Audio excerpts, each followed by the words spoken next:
What up, y'all? How's it going? I am back with another video, another episode of The Observation, episode 21. It's been a couple weeks since I have checked in and released some sort of historically relevant or theological related video, but I'm back with a video from Dr. Nabil Qureshi, I believe you pronounce it, maybe I'm pronouncing it wrong, but I might hop around in this video. Essentially, Dr. Qureshi is a former practicing Muslim. He is talking about his journey and his conversations that led him to reevaluate and rethink, is that a solid rock to place my purpose on? Is that solid rock to place my faith on when it comes to debating what's historically true, what is spiritually true, and what has bearing over his life in this case? So he's speaking at Georgia Tech in this. It's a really interesting video. I've seen clips of it before, so I might hop around, but I'll also link the full video in the description as well. So stay tuned. I hope you guys enjoy. If you haven't, please like, comment, and subscribe if you enjoy this content or enjoy these types of discussions. But without further ado, get back in action, y'all. Out through my day, I would practice Islam absolutely as best as I could. I absolutely loved it. But when I got to college, I met a Christian who was able to start defending Christianity. Now, I had believed from a very young age that there's no way you can defend Christianity. I believed that the Bible had been corrupted. I believed that Jesus never claimed to be God, and the Quran says so. In chapter 5, verse 72, the Quran makes it very clear. Chapter 5, verse 116 as well. The Quran makes it very clear that Jesus is not God. He never claimed to be God. That's something that people invented after he left. Surah Al-Ma'idah is very clear on this. I also believed as a Muslim in Surah An-Nisa, verse 157. It's chapter 4, verse 157 of the Quran. وَمَا قَتَلُوهُ وَمَا صَلَبُوهُ وَلَكِنْ شُبِّهَ لَهُمْ. Jesus was not killed on the cross, nor was he crucified, but so it appeared to them. Jesus didn't die on the cross, Islam teaches. He wasn't crucified.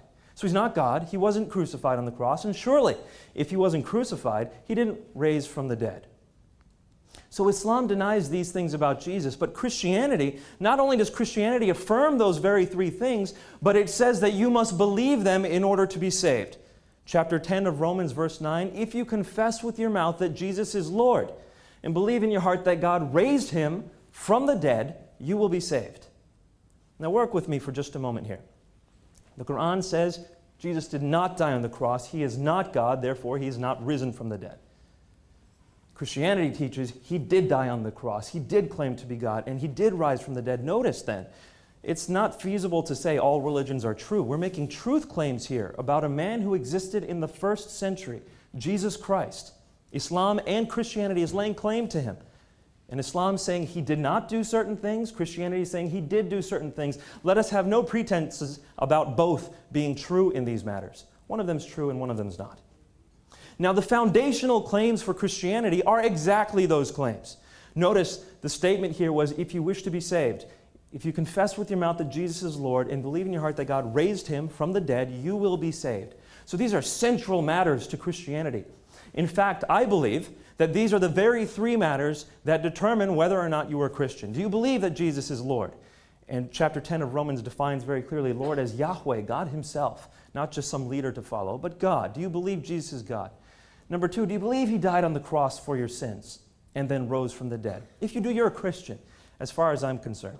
If you believe in multiple gods, if you believe in three gods, or who knows how many gods, a pantheon of gods, you're not Christian. Because by definition, you don't believe in Yahweh anymore. You're not a monotheist. Now, Islam doesn't have the same core sets of beliefs. It has different beliefs. Now, where do we go for Islam's core set of beliefs? You can hear it every single day, 5 times a day, called from every minaret.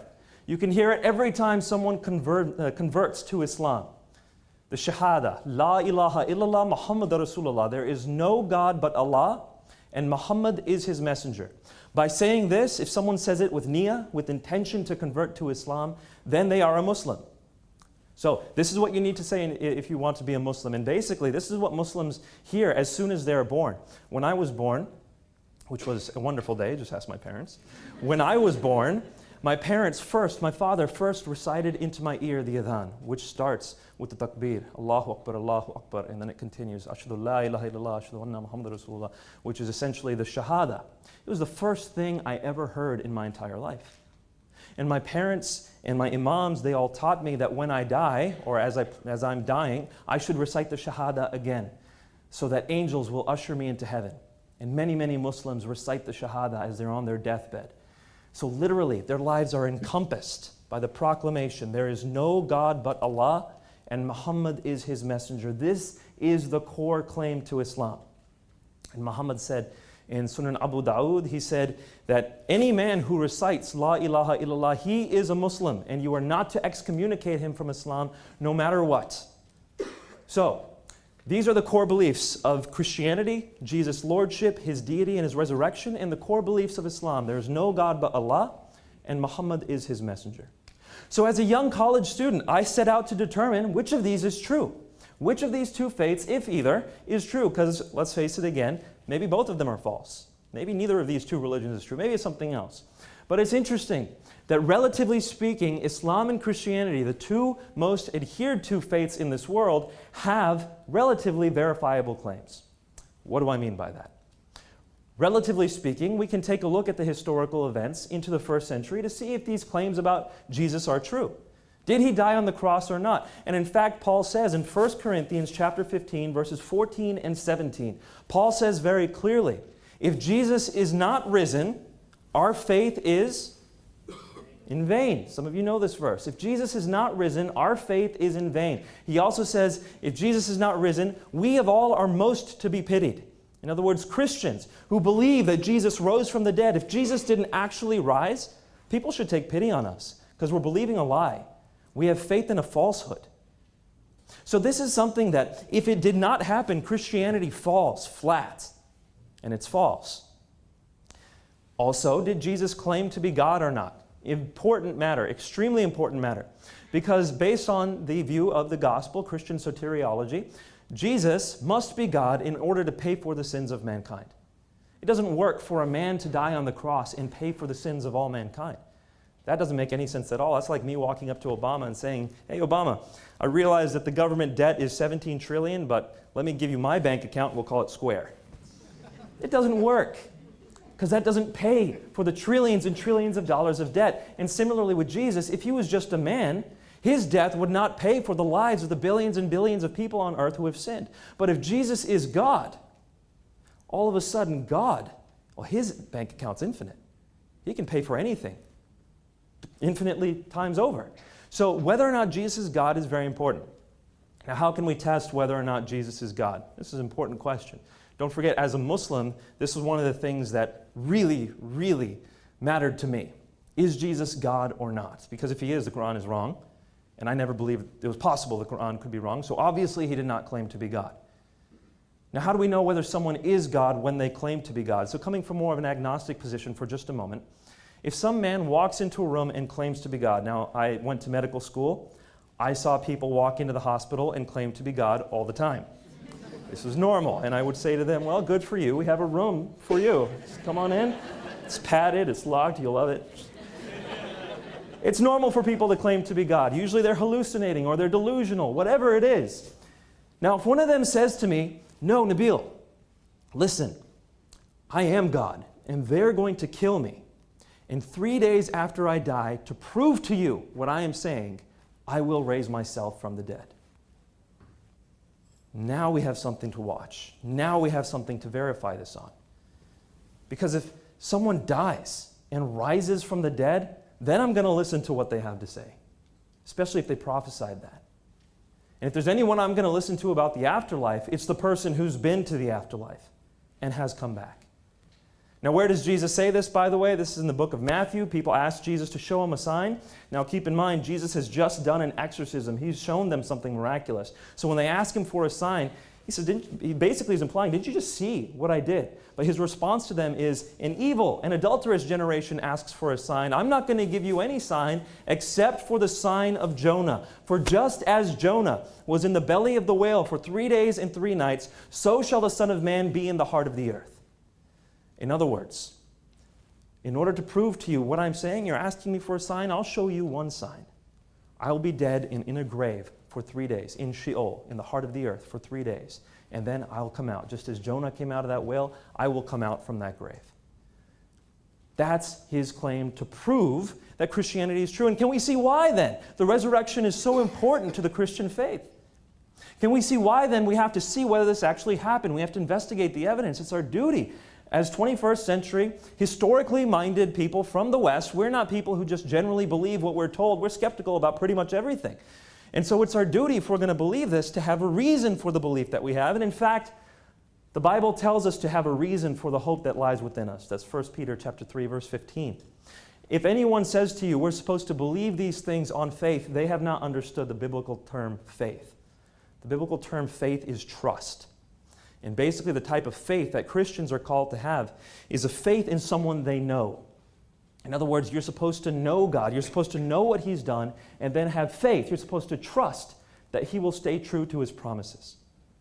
And to give you a quick example of that with my wife, if she is ever away from me, I trust that she's being loyal to me. Not because I have no evidence, but because I know who she is. I have faith in her because I've seen her, I've known her, I've walked with her, I've seen her loyalty. I have good reason to believe she will stay true to her promises, so I have faith in her. Same with God.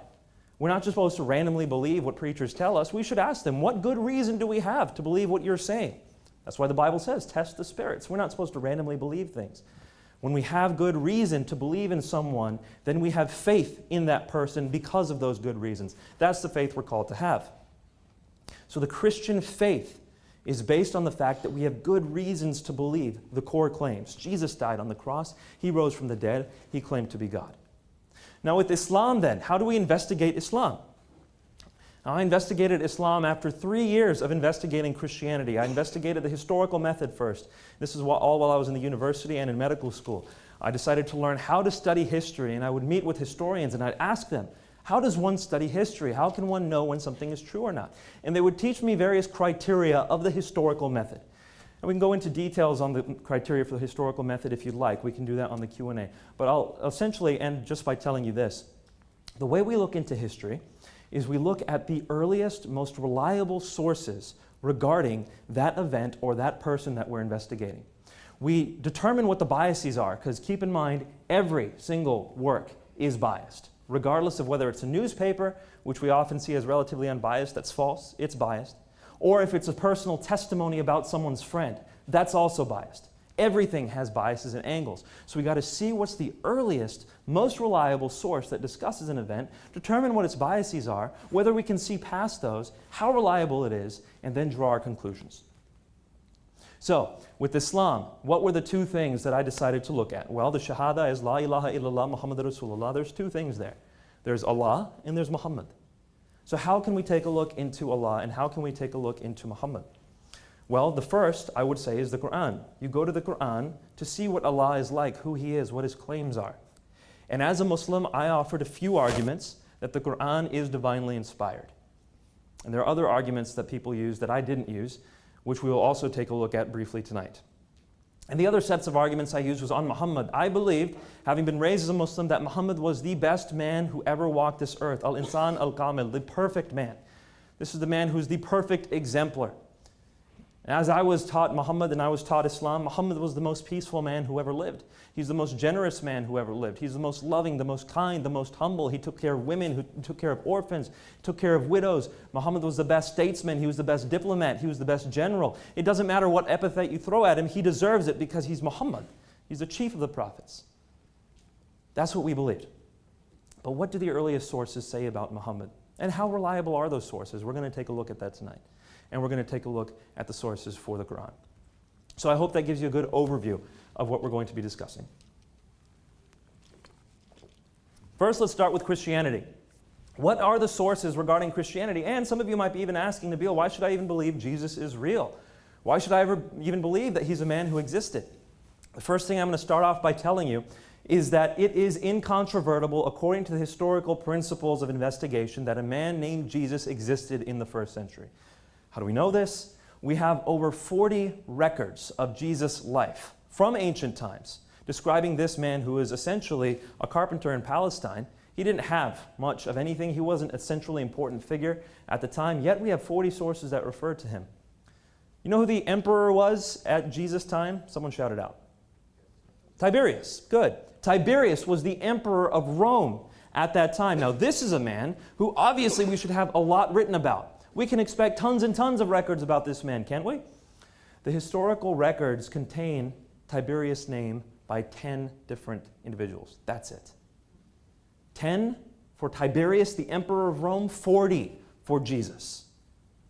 You can see we have excellent reason to believe that this man, Jesus of Nazareth, lived and existed in the first century. And that's why very, very few, in fact, I could probably count it on one hand, actually, I know of two, scholars who study the historical Jesus actually claim that Jesus never existed. And one of them is Bob Price, who most other scholars say is just not even possible what he says. So we can dismiss, just due to the reasoning and due to the lack of scholastic support, that this is actually the case. So Jesus certainly exists. Okay, what can we know about him?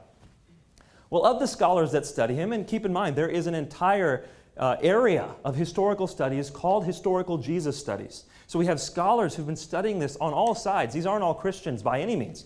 Actually, the most influential ones wouldn't align themselves with Orthodox Christianity. You have people like Paula Fredrickson, Marcus Borg, Bart Ehrman. You have people along these lines who would say, like John Dominic Crossan, who would say that of Jesus we can know for a fact that he died on the cross. Now keep in mind, that's one of our 3 points that we're proving for Christianity, or attempting to show to determine its reliability. Did Jesus die on the cross?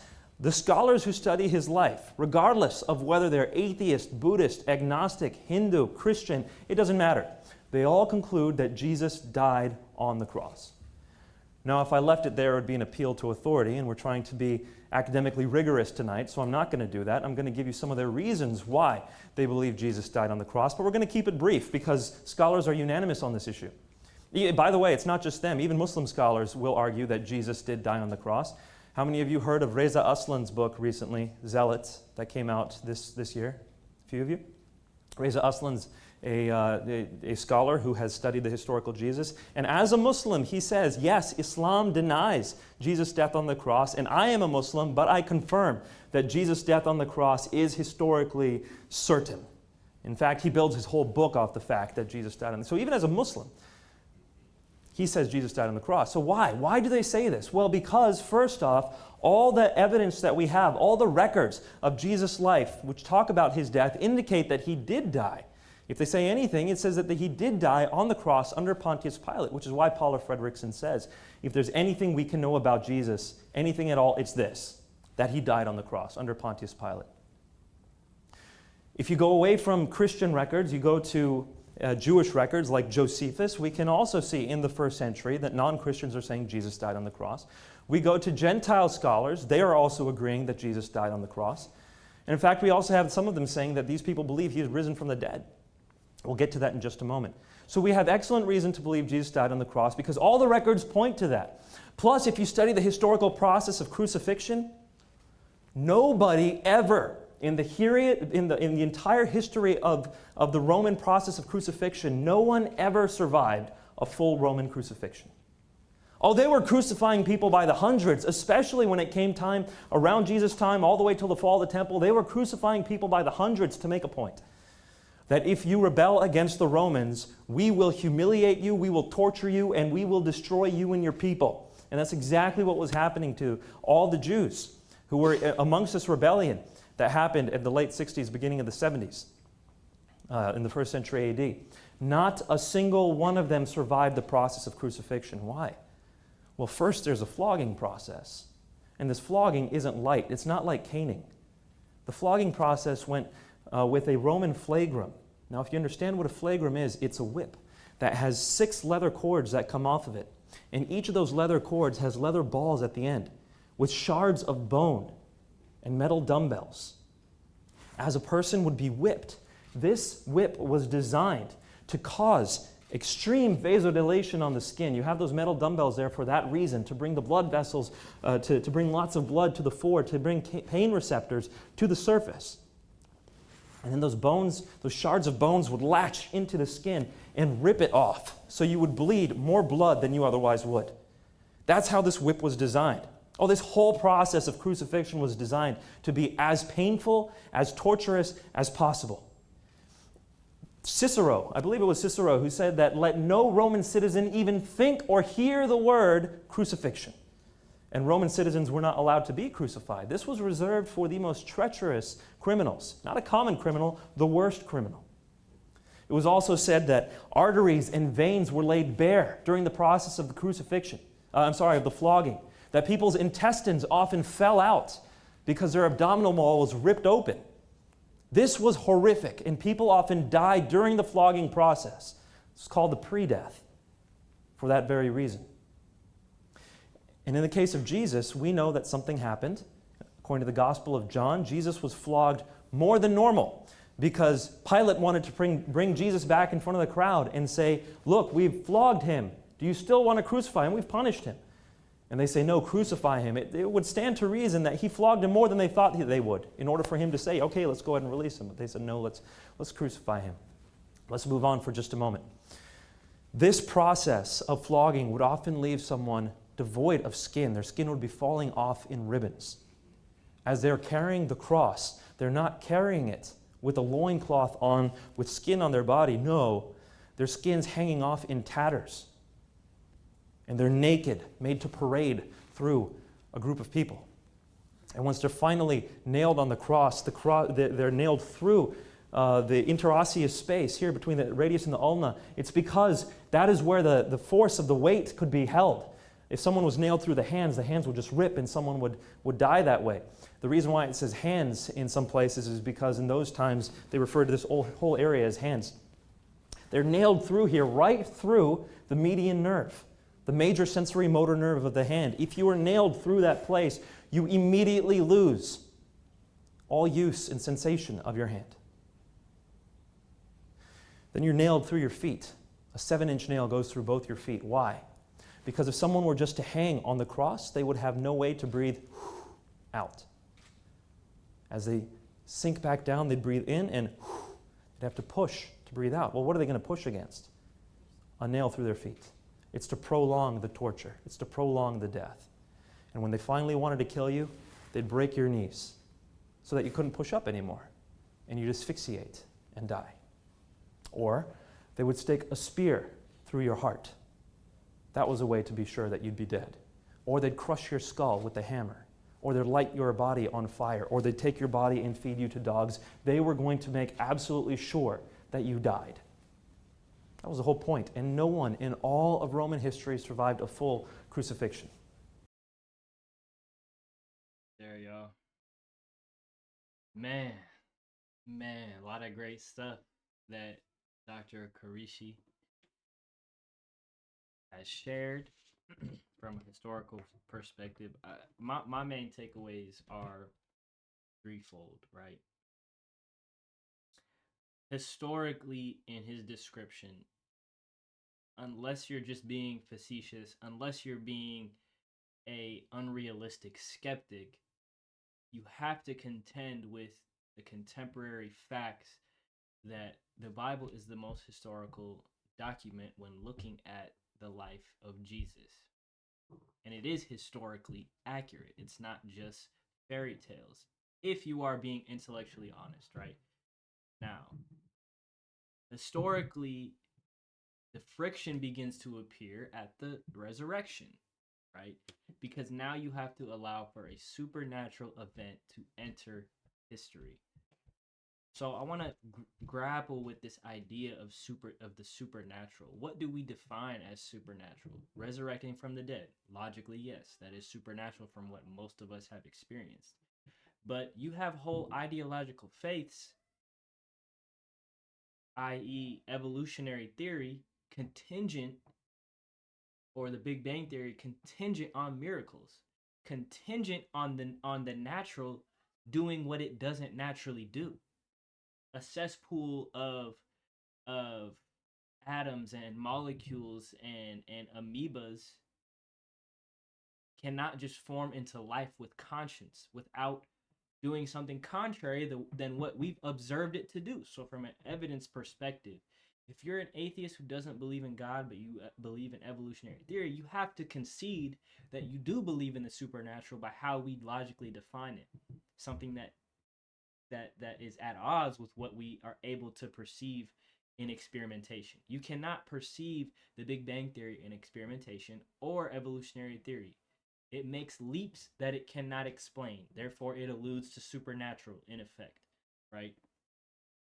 So, understanding that the Bible is historical, understanding that it does have more supporting documents than even the existence of Tiberius, the Roman emperor at the time, or even Alexander the Great in terms of its historical closeness to the time of the events.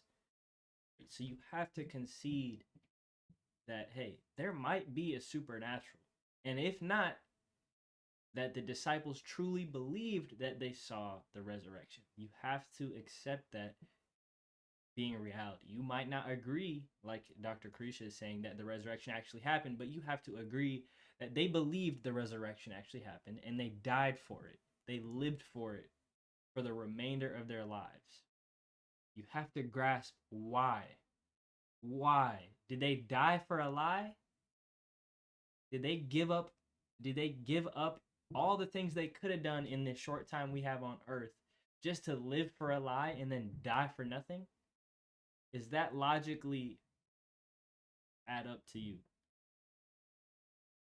Okay, now the final point I want to make is if it's true, if we are being intellectually honest and have to and actually consider, okay, yes, the evidence is historically viable. Yes, I may have an issue with the resurrection, but from a historical perspective, it is warranted enough for me to ask myself the question, is this true? If Jesus was truly the Son of God, if he really came down and died for our sins, if he did all that, what does that mean? You have to now turn the you have to turn the weapon of skepticism at yourself and look at the lens of your own life. You have to say, what does that mean?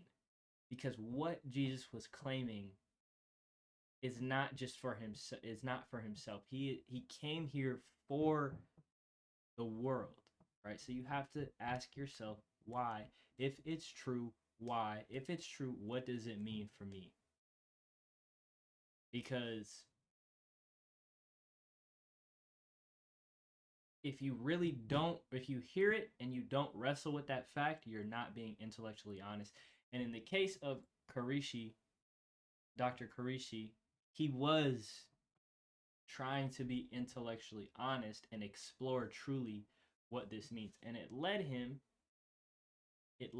to stray away from the basis claims of Islam versus and on towards the basis claims of Christianity.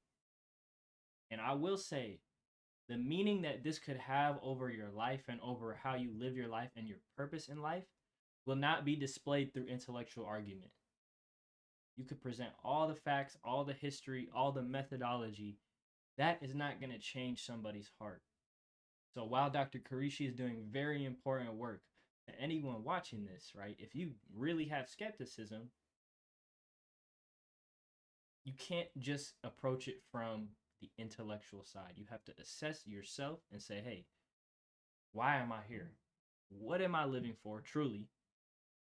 What bearing does it have over my life? And what impact does it have on my heart and my soul?